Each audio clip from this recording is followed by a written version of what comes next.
3살에서 초등학교 시기 부모 행동을 따라 배운다. 아이가 3살 때까지는 애를 우선으로 해야 합니다. 그 이유는 배우자를 먼저 생각하는 것이 아이에게도 좋습니다.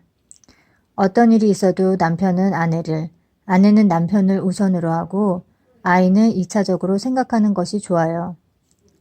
그래서 남편이 다른 지역으로 정근을 가면 무조건 따라가야 합니다. 아이의 학교 문제를 생각해서 남편과 아내가 따로 살기도 하는데 결과적으로 아이에게 도움이 되지 않습니다. 남편은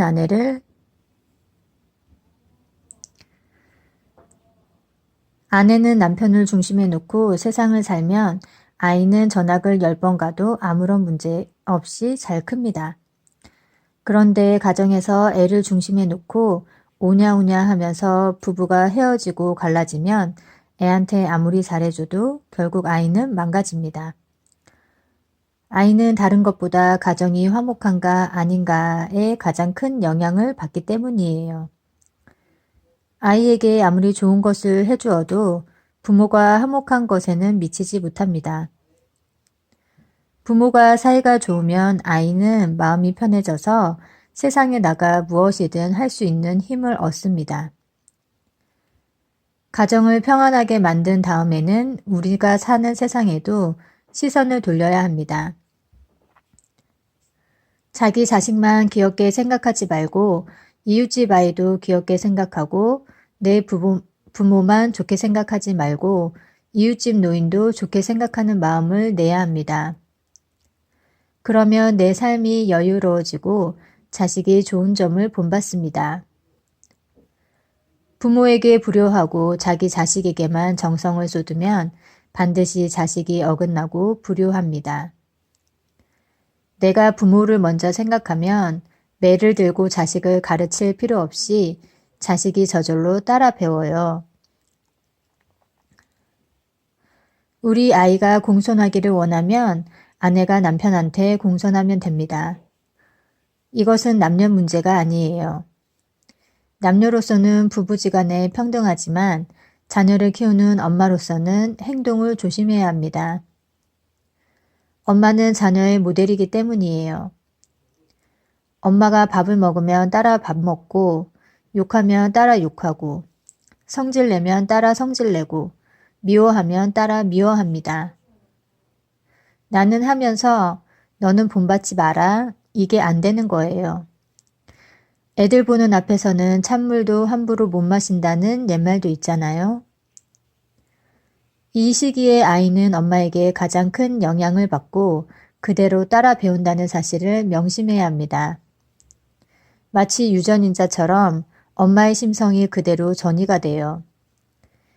그래서 아이에게 문제가 생기면 아이를 탓하면 안 되고 아이를 보면서 나를 돌아봐야 합니다. 3살부터 초등학교 때까지는 무엇이든 배우기가 쉽습니다. 이 시기에 배운 것은 거의 무의식적으로 터득해요. 인도 운전수들이 운전을 신기에 가깝게 잘하는데 거기에는 이유가 있어요. 어른이 돼서 운전을 배운 게 아니고 5살 때부터 아버지가 운전하는 차를 타고 다니면서 차 속에서 살다시피 한 거예요. 그러다 보니 표지판 없는 길도 다 잘 알고 어디서 어디까지 몇 킬로미터인지도 훤하게 다 압니다. 아이는 부모를 따라 배우는 존재이기 때문에 먼저 부모가 모범을 보이는 게 가장 좋아요. 무조건 알아서 하라고 할 게 아니라 모범을 보이면서 가르쳐야 합니다. 아이와 함께 방 청소도 하고 옷도 같이 개는 거예요.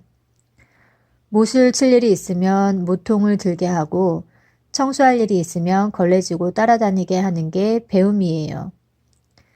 일을 시키는 게 아니라 따라 배우게 하는 겁니다. 가정에서 이렇게 교육을 시키면 아이가 밖에 나가서 무슨 문제를 일으키겠어요. 그저 귀엽다고 강아지처럼 키워 놓으니까 아이가 자기 할 일도 못하고 강아지처럼 노는 거예요. 그러고는 또 아이가 말 안 듣는다고 자기 방 하나도 제대로 정리 못한다고 야단을 칩니다. 아이에게 5번 가르쳐서 안 되면 10번 가르치고 10번에서 안 되면 20번 가르친다는 마음을 가져야 합니다. 이때 아이가 잘하지 못한다고 자기 성질에 못 이겨 짜증내는 엄마들이 있어요. 길을 가다 보면 엄마가 조그마한 애와 맞서서 싸웁니다. 이건 엄마의 태도가 아니에요. 특히 엄마는 아이를 신경질적으로 대하거나 화를 내서는 안 되고 모범을 보이면서 진득하게 기다려줄 수 있어야 합니다. 아이가 당당하게 크려면 엄마가 심리불안이 없어야 해요. 흔히 당당하다는 걸 잘못 이해해서 잘난 척하거나 교만한 것으로 알기도 합니다. 그러나 겸손한 것이 당당한 것이지 교만하고 잘난 체 하는 건 열등의식이 있어서예요. 사람들이 열등의식을 가리기 위해서 명품을 잡고 화장도 특별히 하는 거예요. 마음 안에 당당함이 없기 때문에 그런 식으로라도 포장을 하는 거지요. 어릴 때부터 종의 습성이 들면 비굴해지고 주인의 습성이 들면 당당합니다. 그래서 아이에게 이래라 저래라 할 거 없이 행동으로 보여주는 게 제일 좋습니다. 아빠가 욕을 하면서 애보고는 욕하지 마라 해봐야 소용없어요. 아빠가 늦게 들어오면서 자식에게는 일찍 들어오라고 하면 아빠 없는 날은 늦게 들어옵니다. 왜냐하면 늦게 들어와도 된다는 것을 배웠기 때문이에요. 아빠가 술주정을 하면 아이는 잘하면서 나는 절대로 술주정 안 해야지 생각해도 크면 저절로 술주정을 하게 됩니다. 부부가 만날 싸우고 갈등을 일으키면 아이는 내가 어른이 되어 결혼하면 절대로 부부싸움을 안 할 거야 라고 생각하지만 어른이 되어 결혼하면 싸워요. 또 부모가 이혼을 하면 애는 절대로 나는 이혼 안 할 거야 라고 결심하지만 자기도 모르게 결혼 생활을 하다가 마음이 안 맞으면 이혼하게 됩니다. 이처럼 마음은 생각과 다르게 움직입니다. 마음이라는 것은 길들여진 대로 습관대로 움직여서 내가 조종하려고 해도 잘 안 됩니다. 아무리 이래야지 저래야지 하고 결심해도 잘 안 돼요. 무의식에서 나오는 것이라서 그렇습니다. 아이가 3살에서 초등학교 시기에는 부모를 따라 배우면서 말과 행동, 생활 습관을 익힙니다. 따라서 부모부터 자신을 돌아보고 바르게 행동해야 돼요. 피아노 학원, 태권도 학원, 그 밖에 이런저런 학원에 많은 돈을 들여서 보내는 것이 중요한 게 아니에요. 부부가 화목해서 아이의 정서를 안정시키고 부모가 모범을 보여서 아이가 자연스럽게 배우게 하는 것이 가장 훌륭한 교육이라는 사실을 알아야 합니다.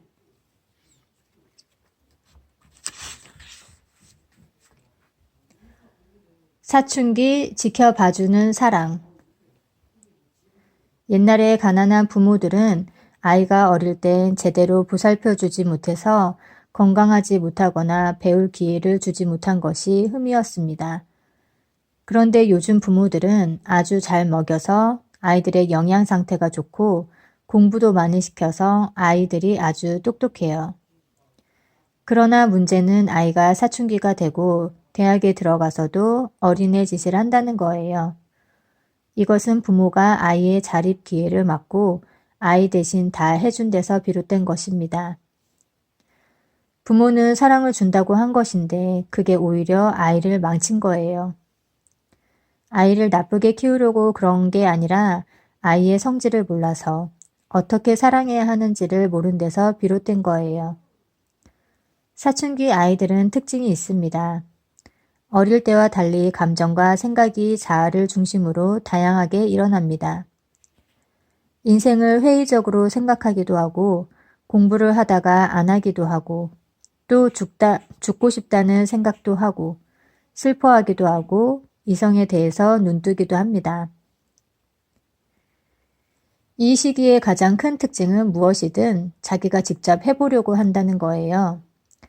그동안은 따라 배우기만 해서 부모가 시키는 대로 가라면 가고 오라면 오고 말을 잘 들었는데 사춘기가 되면 자기 눈으로 보고 자기 발로 걸어가면서 스스로 하려고 합니다.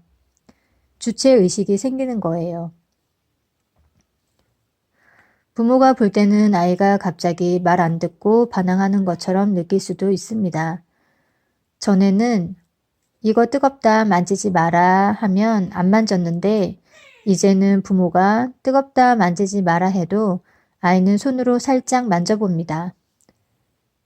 그러고는 아 뜨거워 하면서 경험을 하는 거예요.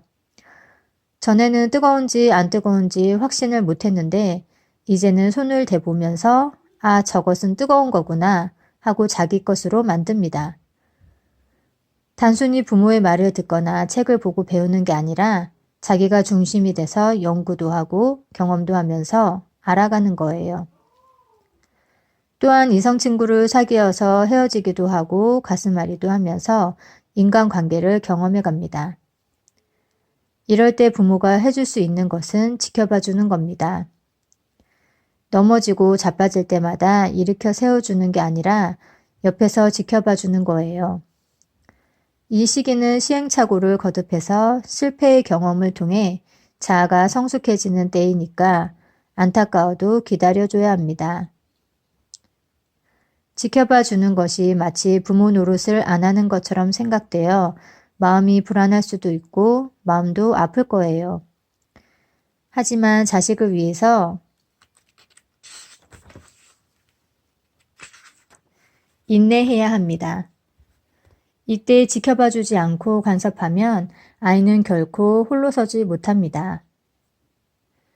부모는 따뜻하게 보살핀다고 하지만 아이는 자립하는데 부모로 인해 방해받으니까 억압으로 느낍니다. 그러면 부모는 버둥거리는 자식을 돌봐주느라 힘들고 아이는 부모의 억압 때문에 힘들어합니다. 서로가 서로를 힘들게 하는 거예요. 어릴 때 아이에게 이것저것 챙겨주며 따뜻하게 돌봐주느라 힘들었으니 이제는 아이가 알아서 하도록 내버려 두면 돼요. 그러면 부모도 편하고 아이는 아이대로 자기 인생을 살 수 있으니까 좋은 거예요. 그런데 부모는 어릴 때 따뜻하게 보살펴 주던 게 습관이 되어서 애가 컸는데도 따뜻하게 보살펴 주는 사랑밖에 할 줄 모릅니다. 많은 부모가 빠지는 함정이에요. 옛날에는 어릴 때 잘 보살펴 주지 못한 대신에 사춘기 때 간섭하는 것은 없었어요. 지금 부모 세대만 해도 부모의 간섭 없이 사춘기를 잘 넘겼어요. 우리 부모가 교육의 전문가라서 그 시기를 잘 넘겨준 게 아니고 자식에게 신경 쓸 여유가 없어서 놔둔 거예요. 사춘기 때 간섭하는 사람 없으니까 아이들에게 자연스럽게 이것저것 직접 경험할 수 있는 기회를 주게 된 것입니다. 자립적으로 크니까 연애도 자기가 알아서 하고 학교도 자기가 알아서 가고 직장도 자기가 알아서 들어갔습니다. 그런데 요즘은 혼자서야 할 시기에 부모가 감싸버리니까 아이들이 몸만 컸지 여전히 어린애예요. 그래서 대학 가는 것도 혼자 선택하지 못해 부모가 선택해주고 결혼도 부모가 짝을 맞춰주고 집도 사주고 직장도 부모가 여기저기 알아봐서 구해주고 애 낳으면 애 키우는 것도 부모가 해주고 이혼하면 손자도 데려와서 키워줍니다. 그렇지 않으면 결혼을 안 하고 계속 부모 밑에서 사는 자식을 돌보든지 심지어 결혼을 해도 부모가 돌봐주든지 합니다. 그렇게 해서 부모는 죽을 때까지 자식을 안고 살아가게 됩니다. 이것은 자식에게 문제가 있는 게 아니에요. 자식이 자립해야 할 시기에 내버려 두지 않고 연애할 때 연애 못하게 하고 방황해야 할 시기에 방황을 못하게 한 부모 탓입니다. 그 과보로 자식은 나약해지고 부모는 늙어서까지 그 대가를 치르는 거예요. 부모가 자식의 자립을 막으면 자식은 반항을 하지만 그렇다고 자립도 못합니다. 자립하려는 것을 막았으니 반항심은 생기는데 막상 어떻게 스스로 서야 할지를 모르는 거예요. 그러다 보니 부모에 대한 고마움은 없고 원망만 가득해요. 결국엔 자립을 못하니까 자식은 부모에게 의지해버립니다. 야생동물은 일정한 시기가 지나면 다 자립을 하기 때문에 알아서 삽니다. 그런데 집에서 너무 오래 길들이고 계속 먹이를 주면 어떻게 될까요? 나중에 풀어줘도 못 나가고 도로 집으로 돌아옵니다. 내쫓아도 돌아와요. 나가서 사는 방법을 배우지 못했으니까요. 인간도 마찬가지로 자식을 보호하고 감싸기만 하면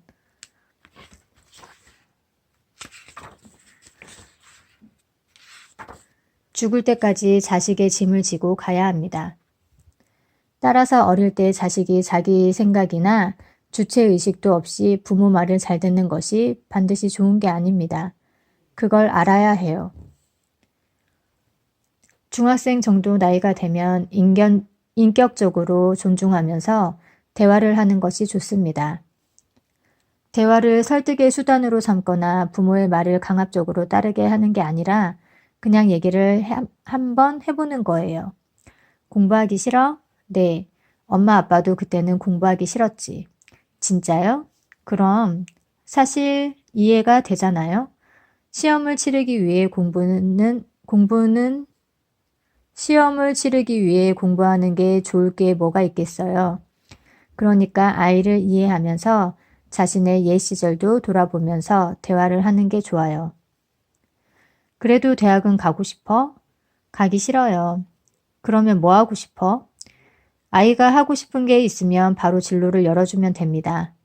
만약 대학에 가고 싶다고 하면 어떻게 해야 할지 그에 대해 이야기를 나누면 돼요. 소위 말하는 좋은 대학 가고 싶어? 아무 데나 가고 싶어? 좋은 대학에 가고 싶어요. 그러면 우리나라 교육제도에서는 공부를 열심히 해야 갈 수 있어. 안 그러면 갈 수가 없으니까 공부하기 싫으면 좋은 대학 갈 생각은 포기하는 게 좋아. 무조건 공부해라, 좋은 대학 가라 이야기할 게 아니라 아이가 스스로 원하는 것을 얻기 위한 답을 찾을 수 있도록 차분하게 대화를 이어가야 합니다. 자식의 미래를 위한다며 부모의 생각을 강요하면 아이는 반발해서 튕겨나가 버립니다.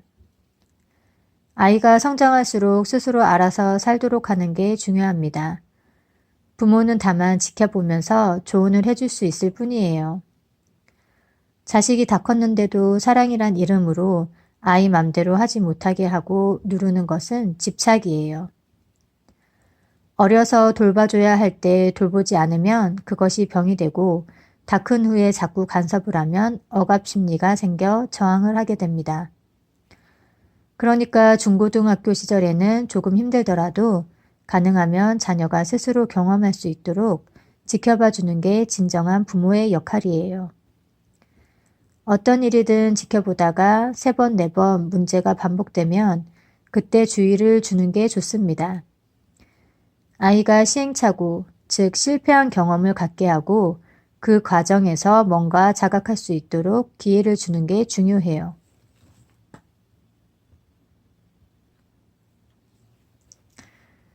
성년기 자녀에게 주는 최고의 선물, 냉정한 사랑. 사랑은 단계별로 크게 3가지로 나누어 볼 수 있습니다. 첫째, 정성을 기울여서 보살펴 주었을 때의 사랑이 있습니다. 아이가 어릴 때는 정성을 들여서 헌신적으로 보살펴 주는 게 사랑이에요. 둘째, 사춘기의 아이들은 간섭하고 싶은 마음, 즉 도와주고 싶은 마음을 억제하면서 지켜봐 주는 게 사랑입니다. 셋째, 성년이 되면 부모가 자기 마음을 억제해서 자식이 제 갈 길을 가도록 일절 관여하지 않는 것을 중심으로 삼는 냉정한 사랑이 필요합니다. 그런데 우리나라 엄마들은 헌신적인 사랑은 있는데 지켜봐주는 사랑과 냉정한 사랑이 없어요. 이런 까닭에 자녀 교육에 대부분 실패합니다. 자식이 20살, 30살, 40살인데도 아들, 딸 문제로 고민하고 심지어는 손녀, 손자 문제로 걱정합니다. 그것은 누구 탓도 아니고 본인이 어리석은 마음을 내서 스스로 무거운 짐을 만든 거예요. 지금 우리 부모들은 아이를 명문대학에 보내는 것을 지상 과제로 생각해서 아이가 아무것도 하지 않고 공부만 하도록 합니다. 그러나 명문대학 가는 게 중요한 게 아니에요. 자기 인생을 스스로 헤쳐나가지 못하면 자식의 인생을 부모가 어떻게 감당할 거예요? 자립해야 할 때 스스로 서게 하고 20살이 넘으면 무조건 집에서 자기 인생을 스스로 헤쳐나가지 못하면 자식의 인생을 부모가 어떻게 감당할 거예요. 자립해야 할 때 스스로 서게 하고 20살이 넘으면 무조건 집에서 쫓아낸다는 생각으로 자기 인생을 스스로 책임지도록 강인하게 키워야 합니다. 그러려면 어릴 때부터 이것저것 스스로 해볼 수 있도록 훈련을 시켜야 해요. 그럼 다음 자식이 20살 넘으면 자식 인생에 일절 간섭을 안 해야 합니다. 옛날부터 이런 말이 있습니다. 아들을 낳아서 남의 머슴살이를 시키면 부모를 봉양하며 효자가 되고 노음 팔아서 대학 공부를 시키면 불효자가 된다. 예전 아이들은 키울 때 키우기만 힘들었지 15살, 17살, 20살만 되면 일꾼 노릇을 톡톡히 해냈습니다. 머슴살이를 하든 뭘 하든 돈을 벌어서 부모를 봉양했어요. 그러니까 애를 많이 낳으면 부모는 오히려 든든했습니다. 키울 때 힘은 들지만 자식이 다 재산이 돼서 부모를 도와줬거든요. 그런데 지금은 거꾸로 됐어요. 자식이 다 컸는데도 부모가 집착을 못 버리고 강아지처럼 키워서 부모가 자식을 평생을 먹여주고 돌봐줘야 하는 신세가 되었습니다. 지금 50대, 60대 어머니, 할머니와 상담을 하다 보면 다 자식 걱정입니다. 나이가 들면 근심 걱정이 없어져야 하는데 오히려 더 많은 거예요. 대학원까지 공부하고 외국에 나가 공부하고 왔는데 다시 공부하러 나간답니다. 뒷바라지 하기도 힘들고 결혼은 언제 할지 걱정입니다. 이렇게 나이든 자식 공부 뒷바라지에 결혼 문제까지 걱정이 태산입니다. 20살이 넘으면 성년이에요. 성년이란 한 사람의 독립된 인간이란 뜻입니다. 뭘 하든 자기 인생 자기가 살도록 자식 일에 부모는 관여할 필요가 없어요. 장가를 가든 혼자 살든 스님이 되든 사업을 하든 취직을 하든 유학을 가든 본인 인생이니 자식은 스스로 살 권리가 있어요. 부모라도 더 이상 간섭하면 안 돼요. 자꾸 걱정하고 도와주려는 그 마음을 딱 끊어야 합니다. 자식이 엄마 저 무슨 일 하면 좋겠어요? 하고 물어요. 이때 아이고 내 인생 내가 살지 내가 어떻게 알겠니? 나도 지금 이렇게 헤매는데 내가 너의 인생에 어찌 간섭하겠냐. 공부 많이 한 내가 알지 엄마는 모른다 그런 거. 이렇게 정을 딱 끊어버려야 해요. 아들이 나이가 40인데도 결혼을 못하고 있습니다. 이렇게 자식이 결혼을 못하고 걱정하는 부모도 많습니다. 이렇게 자식이 결혼을 못한다고 걱정하는 부모도 많습니다. 이 문제 역시 자식이 어릴 때 부모가 나서서 연애할 기회를 막아버려서 그렇습니다.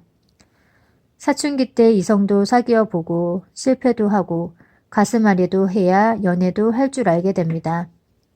그런데 그 시간에 무조건 공부만 하라고 이성교제를 막아버리니까 사람 사귈 줄 모르는 거예요. 그러고는 나이 들어서 자꾸 사귀라고 강요를 합니다.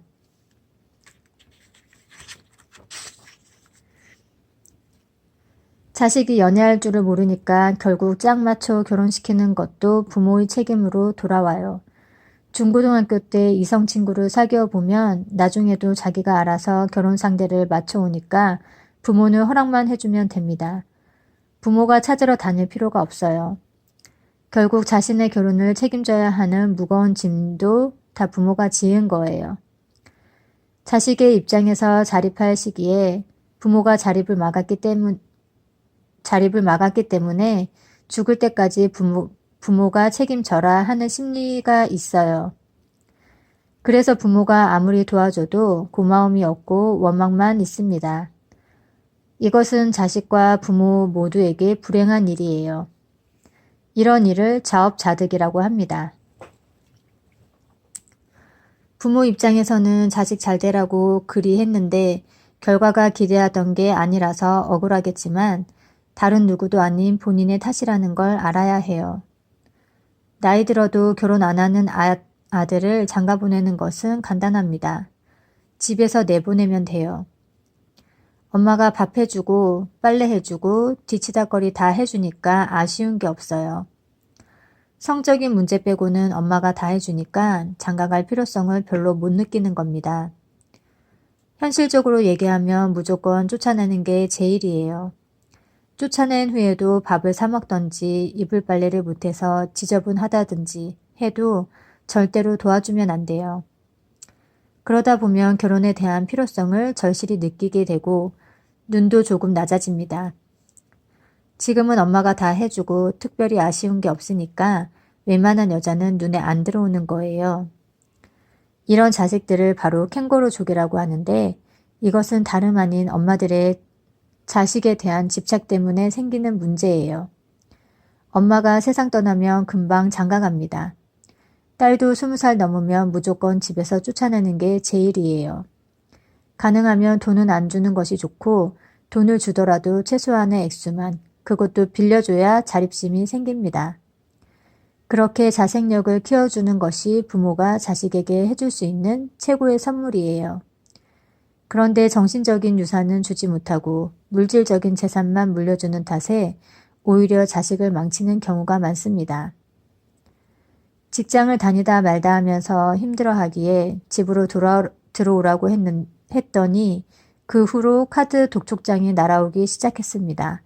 처음엔 갚아주다가 화가 나서 안 갚아줬는데 취직도 안 되는 것 같고 신용불량자가 될까봐 겁이 납니다. 이렇게 상담을 해온 어머니가 있습니다. 어디 가서 막노동을 하든 뭘 하든 자기 인생 자기가 살도록 놔둬야 하는데 자식이 좀 힘들어한다고 그런 회사 다닐 필요 없다. 그만두고 집으로 와라 하니까 부모에게 의지하고 책임감 없이 행동하는 거예요. 만약 성인이 된 자식이 손을 벌리면 빌려주긴 하겠지만 공짜는 아니야. 매달 몇 %씩 갚을래? 하고 차용증을 쓰고 빌려주던지 해서 자식을 어른으로 대해야 합니다. 엄마부터 자식을 어른으로 대우해야 자식이 어른이 되는 거예요. 세상 사람이 어른으로 대우해주지 않는다 해도 엄마가 먼저 자식을 어른으로 대우해야 자식이 잘 됩니다.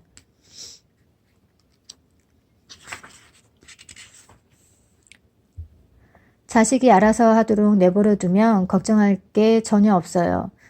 이것저것 챙기고 간섭하려니까 힘들고 도와주려니 그것도 걱정이죠. 간섭도 하지 말고 도와주지도 말아야 합니다. 정을 딱 끊는 게 제일 좋아요. 그리고 자식을 도와주려는 마음도 잘 살펴봐야 합니다. 결국 카드빚 갚아준 것도 자식이 안쓰러워 준 거잖아요. 그러니까 괴로운 자신의 마음을 달래기 위해서 쓴 것이지 자식을 위해서 쓴 게 아니에요. 그걸 착각하면 안 됩니다. 자식을 위해서 준 게 아니라 그것을 보는 내 마음이 아파서 준 것이기 때문에 자식의 인생에는 전혀 도움이 안 돼요. 그러다 보면 나중에는 자식과 원수가 됩니다. 나 자신을 위해서 주었으면서 너를 위해서 줬다 이렇게 말하면 서로 원수가 될 수밖에 없지요. 이런 경우는 집안이 살만하기 때문에 문제를 해결하기가 더 어렵습니다. 엄마가 마음이 약해질 때마다 돈을 대줄 수밖에 없으니 자식을 정말 잘 키우려면 재산이 없어야 해요. 그러면 자식은 금방 자기 살 길을 찾아가게 됩니다. 부모가 셋집에서 밥만 먹고 살면 자식이 집에서 더 이상 어떻게 할 게 없으니까 당장 무슨 일이든 합니다. 그런데 이 부모는 냉정하게 결단을 못 내려요. 자식을 위해서는 정말 그렇게 해야 하는데 실천을 못 합니다. 부모가 가진 게 있으니까 자식은 자꾸 거기에 기대려 하기 때문에 문제가 풀기가 쉽지 않습니다. 길이 없는 게 아니라 부모가 못하기 때문에 풀 수 없는 거예요.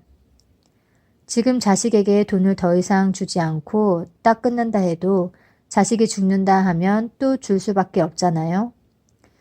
이게 바로 부모의 딜레마예요. 자식이 20살 넘었는데 엄마가 자꾸 신경을 쓰면 의지하게 되고 엄마가 앉아서 굶어 죽을 정도가 되면 자식들이 다 알아서 엄마를 먹여 살립니다. 집안이 망했을 때 남편만 믿고 우리 가족은 당신만 믿습니다 하면 바짓가랑이 잡고 집에 가만히 있으면 남편이 막노동을 하든 뭘 하든 다 먹여 살려요. 이때 남편에게 에이 당신은 앉아 있어요. 내가 나가 돈 벌어 올게요. 이러면 남편이 평생 아내에게 의지하게 되는 거예요. 어떤 인생을 살 것인가는 스스로 결정해야 합니다. 남편에게 의지해서 살겠다고 정하면 굶을 각오를 해야 하고 굶을 각오가 없으면 본인이 나가서 돈을 벌어 지원해야 합니다. 자식들이 자기 인생을 살아야 한다고 생각하면 대학 들어간 후에는 학자금을 벌든 안 벌든 지원을 끊으면 돼요. 그러면 자식이 다 알아서 자기 인생을 꾸려나갑니다. 자식이 20살 넘으면 독립된 인간으로 존중하고 내 자식이라는 생각을 버려야 해요. 그래서 지원도 하지 말고 간섭도 안 해야 합니다. 걱정도 하지 말아야 해요. 그런데 다 큰 자식에게 늘 이런저런 간섭을 하고 조바심을 내면서 묶어두려 합니다. 대부분의 부모가 20살이 된 대학생이나 대학을 졸업하고 직장 다니는 자식들이 나가서 산다고 하면 편한 집 놔두고 왜 사서 고생을 해? 라면서 못 나가게 하잖아요. 이러다 보니 부모가 자식을 평생 동안 지원하며 살게 되는 거예요. 20살이 되면 정을 완전히 끊어줘야 합니다. 그것이 부모가 자식을 지혜롭게 사랑하는 방법입니다. 따라서 대학에 진학하면 학비를 대주지 말고 스스로 융자를 받게 하여 졸업하면 갚도록 해야 합니다. 도저히 안 되면 무이자로 차용증을 써서 빌려주고 직장에 다니면서 갚도록 하는 게 좋아요. 이것이야말로 성년이 된 자식을 제대로 사랑하고 성장시키는 최고의 교육 방법이에요. 나이별로 지혜롭게 대응하기. 자식이 커감에 따라 세대별 특성이 달라집니다. 부모도 거기에 맞게 대하면 순리에 어긋나지 않아서 자식에게도 좋고 부모에게도 좋습니다. 또 나이가 들면 늙은 사람의 특징이 있어요. 늙은이는 변하지 않는다는 거예요.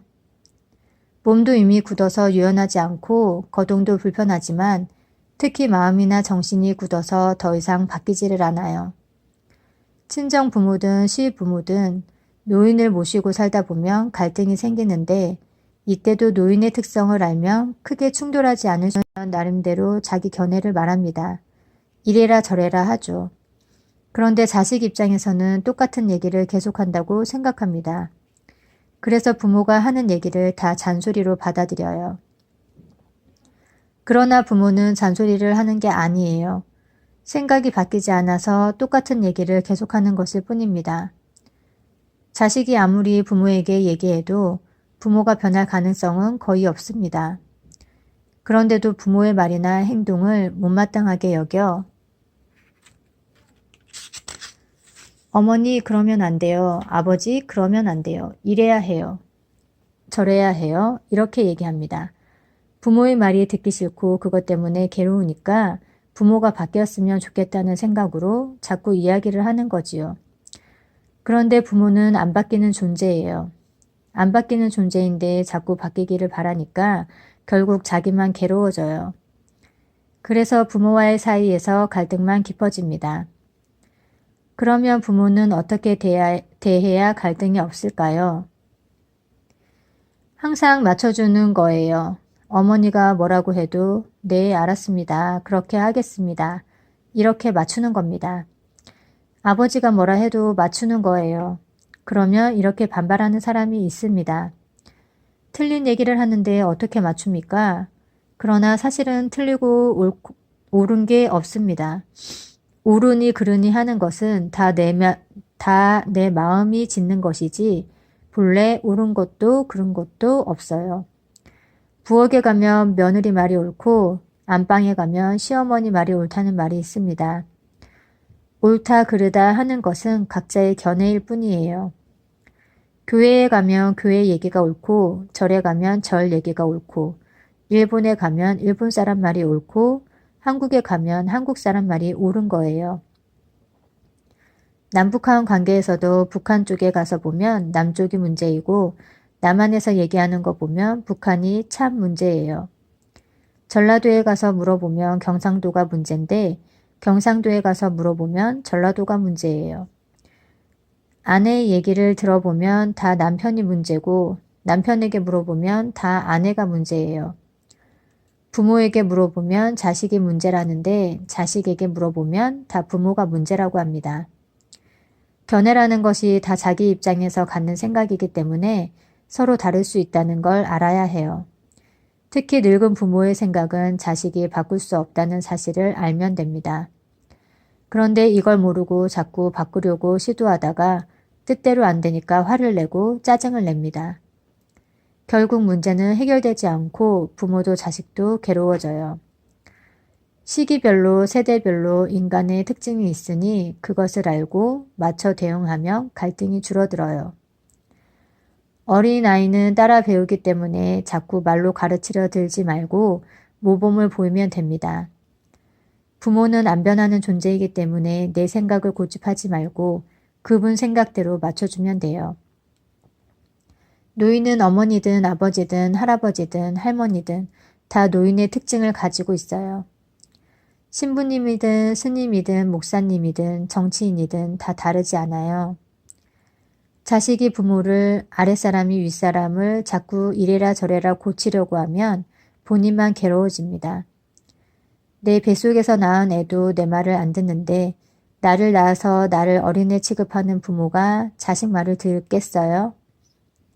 부모니까 자식 말 안 듣는 것도 있지만 늙은 사람의 성질이 기본적으로 안 변해서 그러기도 해요. 그래서 시어머니든 친정부모든 노인을 모실 때는 이 성질을 맞추는 것이 좋습니다. 이처럼 성질을 알고 맞춘다는 것은 지혜입니다. 먼저 상대를 살펴보고 성질을 알면 어떤 관계든 이해하고 풀어나가는데 큰 도움이 됩니다. 상대의 성질에 대해서 잘 모르기 때문에 자기 생각대로 상대를 이해하고 바꾸려 들기 때문에 관계에 문제가 생기는 거예요. 나이대별로 심리적 특성이 다르다는 사실을 알면 부모와 배우자, 자식을 좀 더 깊게 이해할 수 있어요. 거기에 대해서 개인의 성질을 잘 살펴야 이해하고 잘 살펴서 이해하고 거기에 맞춰 대하면 인간관계에 갈등을 만들지 않고 행복한 인연을 만들 수 있습니다.